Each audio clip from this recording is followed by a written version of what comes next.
Marcus Rashford will sign his 5-year contract imminently. Initial reaction is that I'm a big fan of Marcus Rashford. I really think he should be playing off the left. I was talking about this last night, and Marcus Rashford committing his future to Manchester United is a positive and not a surprise. He was never going to go anywhere else. Brand Rashford would be stupid to go anywhere else. Player Rashford doesn't want to go anywhere else because he's been at Man United since he was a kid. So he was never going anywhere else. And it's interesting that David Ornstein says that he rejected bigger offers from England and the continent. I'd love to know where these offers in England were coming from. There's absolutely no way he was going to go to another club in England. Just not going to happen. I suspect that PSG would probably be the European one, considering his brother was over talking to them a year ago. You're out of the room if you go and play in France. You know, you're not in the room of publicity and focus, and you're out of mind. And unless you're going to do what Bellingham did and go to Dortmund and Real Madrid for footballing reasons, you don't go to PSG as an English player because you're out of the game.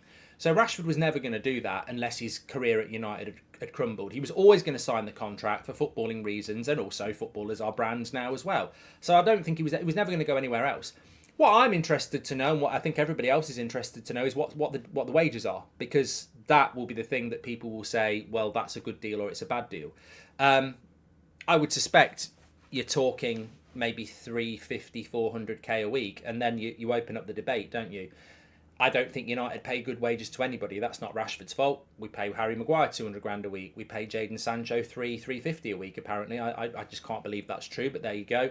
And Marcus Rashford shouldn't be on 350 grand or 400 grand a week. But if he went to play in Saudi Arabia, he'd probably be on £1 million a week. So, look, that's not my issue. I'm glad that Rashford's staying. It would have been a bloody nightmare if he'd gone.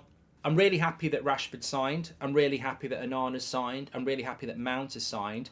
But why do you need to announce Marcus Rashford smack in the middle of a January transfer window just before we're going on tour when you haven't bought a striker yet?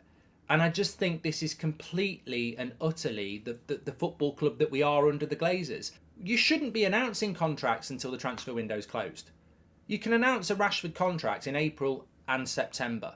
You don't need to do it smack in the middle of the transfer window. Now, this in no way is a reflection on Marcus Rashford or him.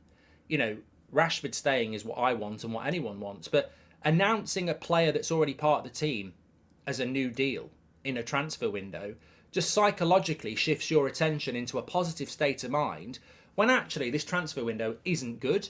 So I think this is a typical United Glazer tactic, and it should be, you know, it should be read for what it is. It's a real positive that Rashford's going to stay. I can't understand for the life of me why people think it's not. But dropping it on a Monday morning in the middle of July when you haven't bought a striker, you haven't sold anybody yet, to me, I read it for what it is. It's a positive news story to spin a positive and keep the fans' mood up as you head to go on tour, because actually what fans are thinking is, we're going on tour, we've not sold anybody, and we've not bought a bloody striker. And that's not a positive mindset. So I think this dropping this morning is what United do.